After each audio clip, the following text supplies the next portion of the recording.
আপনাদের পাশের জেলার এক লেডিস ফেরাউন ছিল, শিক্ষামন্ত্রী।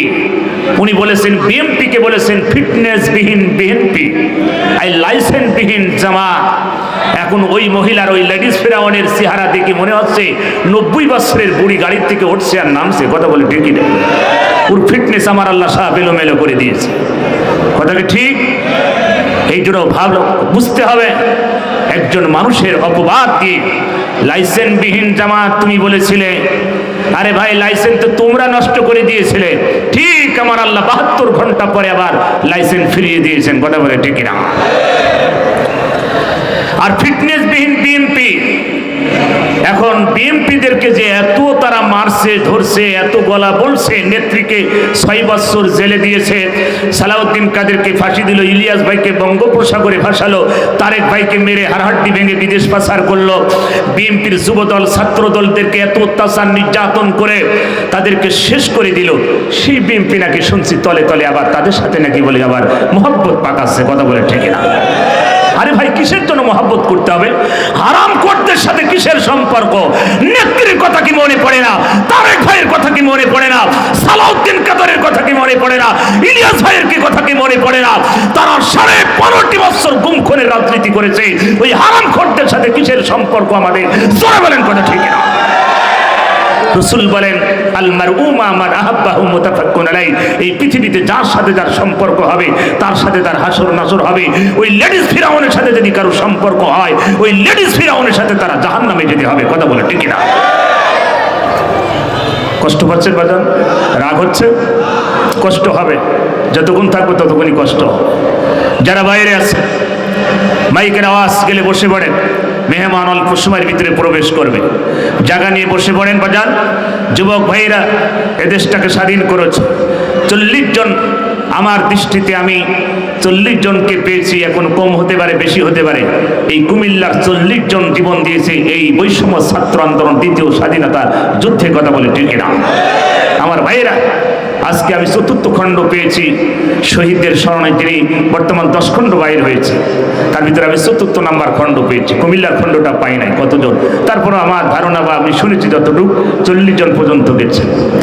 এই 40 জন শহীদ, মেয়ে হোক ছেলে হোক, তাদের রক্ত শুকাতে না শুকাতে বেঈমানি শুরু হয়েছে। কথা বলে ঠিক না? তাদের রক্তের ওপর দিয়ে আজ আমরা এই কথা বলতে পারছি। আজ যদি তারা রক্ত না দিত, এই জমিনে আমাদের হক কথা বলা সম্ভব ছিল না। কথা বলে ঠিক না? এই জন্য শহীদদের সম্মান করতে হবে। এদেশের হাজার হাজার তরুণ ছাত্র ছাত্রী সাধারণ মানুষের রক্তের বিনিময়ে এদের স্বাধীন হয়েছে। কথা বলে ঠিক না? ভারতের রাজাকারদের থেকে মুক্ত করা হয়েছে দেশ। কাদের কাছ থেকে? ভারতের রাজাকার। ওরা এতদিন আমাদেরকে বলতো পাকিস্তানের রাজাকার। এখন আসল রাজাকার কারা? এখন কি বোঝা গেছে? মিথ্যা অপবাদ দিয়ে তারা এতদিন চলেছে, 71 সাল থেকে শুরু করে এ পর্যন্ত তারা মিথ্যা অপবাদ দিয়ে মানুষের কাছে এই জামাত ইসলামকে, ছাত্র শিবিরকে কালারিং করার জন্য গোটা পৃথিবীতে তারা সব ষড়যন্ত্র করেছে। কিন্তু আমার আল্লাহ গোটা পৃথিবীতে তাদের দেখিয়ে দিল আসল রাজাকার কারা। বর্তমান লেডিস ফিরাউনের দল হচ্ছে আসল রাজাকার, আসল জঙ্গি, আসল সন্ত্রাস, আসল নারীখোর, মদখোর এবং টেন্ডারবাজিখোর। কথা বলে ঠিক না? হিউম্যান রাইটস, মানবাধিকার এখন জরিপ করে বলছে এই বাংলাদেশে স্বাধীনের পরে এত লোক মারা গেছে, কোনো যুদ্ধে যায় নাই, কোনো সরকার মারে নাই, যা করেছে লেডিস ফিরাউন। কথা বলে ঠিক না? আমার ভাইয়েরা, ওরা বলে আমরা ভালো। তোমার তো ভাই মরে নাই, তোমার তো বোন মরে নাই, তোমার তো বাবা মরে নাই, তুমি বুঝবা কি করে? যার কাছে তার বাড়ির কাছে যে একটু কান্নার আওয়াজ শোনো। কথা বলে ঠিক না? 5 বছরের ছেলে বারান্দায় বসে দাঁড়ালো। আব্দুল আহাদ, ফরিদপুরের সন্তান, ছোট মাসুম 5 বছরের আব্দুল আহাদ, ঢাকাতে যখন তিনি বারান্দায় দাঁড়িয়ে গুলির আওয়াজ শুনছে, কখন এক বুলেট এসে তার বুকের ভিতর দিয়ে ঝাঁঝরা করে ছেলেটি পড়ে আছে। মা এসে দেখতেছে ছেলে আমার মেঝেতে পড়ে আছে। তারপর ওই জাতির কেন চোখ খোলে না? এই জাতির কেন বিবেক খোলে না? ওই হারাম খোরেরা ক্ষমতায় টিকে থাকার জন্য এদেশের তরুণ ছাত্রদের বুকে গুলি চালিয়েছে, সাধারণ মানুষকে হত্যা করেছে, হাজার হাজার মায়ের বুক খালি করেছে, হাজার হাজার নারীকে বিধবা করেছে। তারপর ওই হারাম খোরদের সাথে আমাদের কিসের সম্পর্ক? কথা বলে ঠিক না? আপনাদের কুমিল্লার বড় পাঠা হারামখোর আগেই পালাইছে। কথা বলেন, গতবার আমাদের কুমিল্লার এক মাহফিল করতে দেয় নাই। মুফতি আমির হামজা করতে দেয় নাই, ও হারামখোর আগেই পালাইছে, তাকে জিন্দা কবর দেওয়ার দরকার ছিল। কথা বলে ঠিকই না? আপনাদের দুইটা মন্ত্রী ছিল, ওদিকে লাকসাম লালমাই, ওদিকে দুইটা ছিল, দুটো হারামখোর, আস্ত হারামখোর। এরা সবই তো হারামখোর, ভালো খোর কারা? কথা ঠিকই না? এক একজন এমপি মন্ত্রী হাজার হাজার কোটি কোটি টাকা লুটপাট করেছে। কথা কি ঠিক? আমার ভাইয়েরা, স্বৈরা শাসক অত্যাচার জুলুম করলে আমার আল্লাহ বরদাস্ত করে না, মানুষও করে না। সেটার প্রমাণ দিল্লির মাল দিল্লি চলে গেছে। কথা বলে ঠিক না? আল্লাহর গজবে তারা ধ্বংস হয়েছে, আল্লাহর গজবে তারা ধ্বংস হয়েছে। এই জন্য তওবা করে ফিরে আসতে হবে, নতুন করে তাদেরকে মুসলমান হতে হবে। কথা বলে ঠিক না? কারণ এদেশের মানুষের রক্ত তারা শুষে খেয়েছে। আল্লামা সাঈদীর ফাঁসির রায়ে 250 জন মানুষকে হত্যা করেছিল। কথা বলে ঠিক না?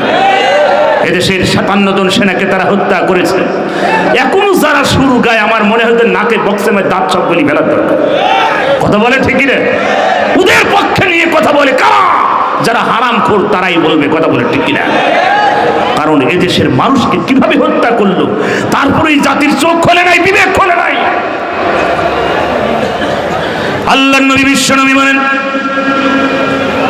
ও আমার উম্মতে, আর তোমরা শোনো, এই পৃথিবীতে আল্লাহ ক্ষণিকের জন্য আগমন ঘটিয়েছে। পৃথিবীতে তোমরা ক্ষমতার বাহাদুরি করো না। আল্লাহ একই কথা বললেন, বান্দা আমি তোমাকে এই পৃথিবীতে পাঠিয়েছি ক্ষণিকের জন্য।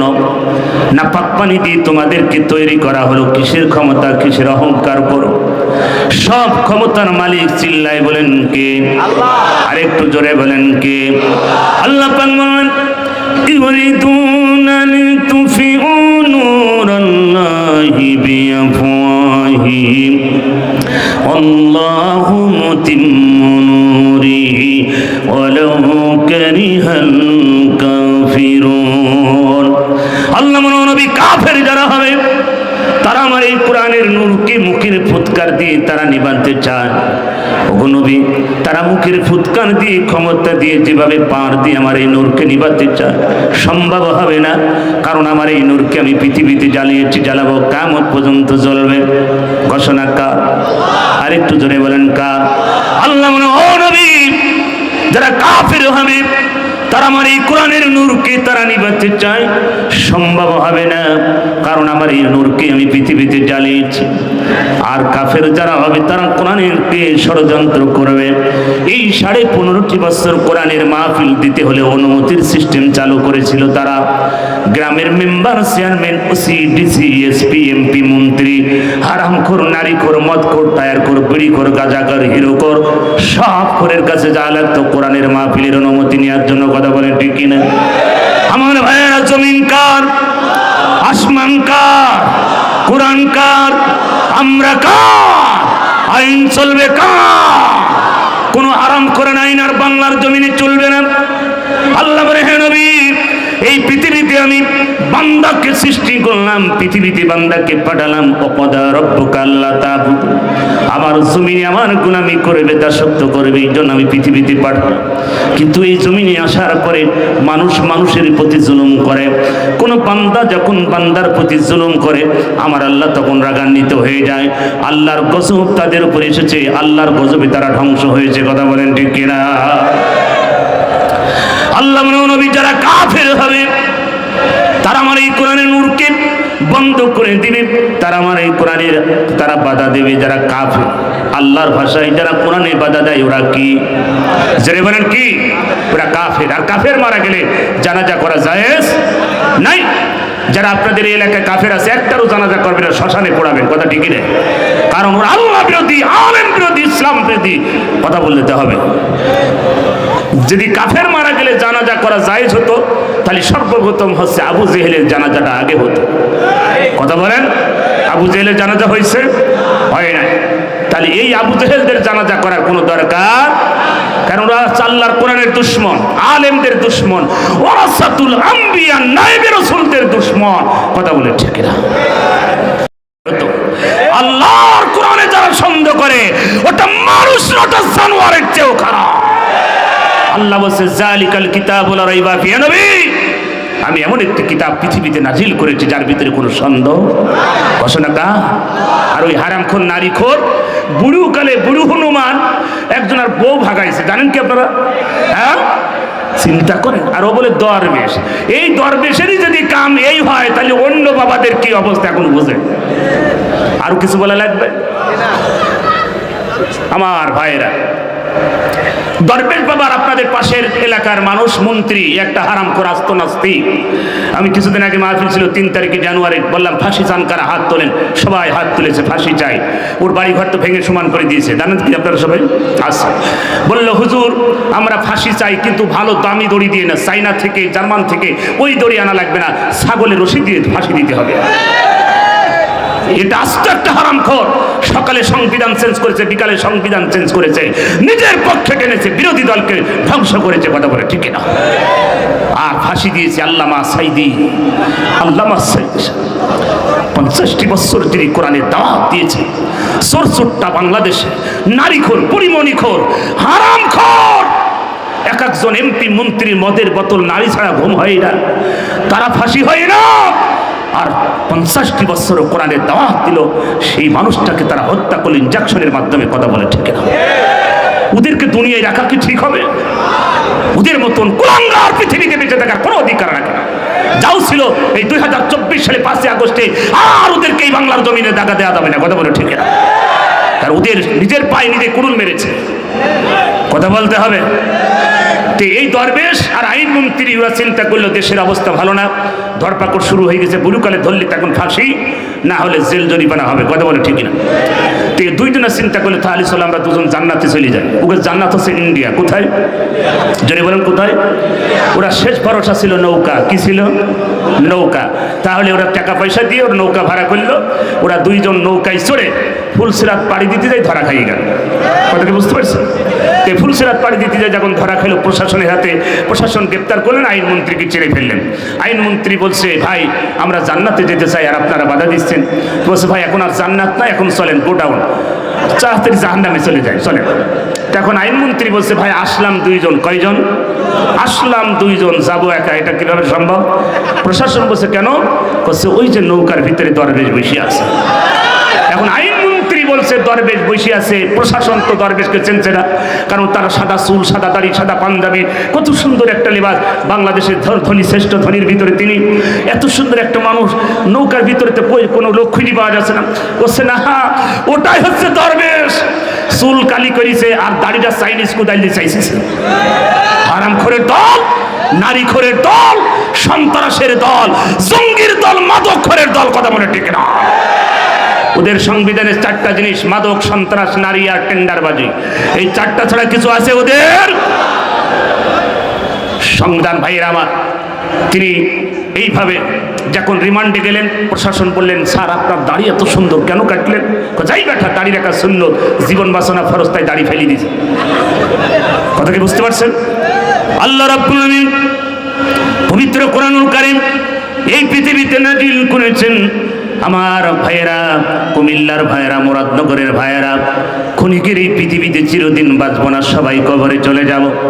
টাকা আপনাকে সম্মান দিতে পারে না, এই পৃথিবীতে টাকা আপনাকে বাঁচাতে পারবে না।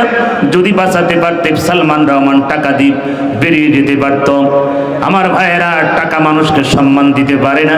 এই টাকা পৃথিবীর মানুষকে ধ্বংস করার মূল একটা কারিগর। কথা বলেন ঠিক কিনা? আপনার আমল যদি ঠিক থাকে, দুনিয়ায় যদি কষ্ট হয়, পরকালে মরার পরে কবরটা আপনার জন্য জান্নাত হয়ে যাবে।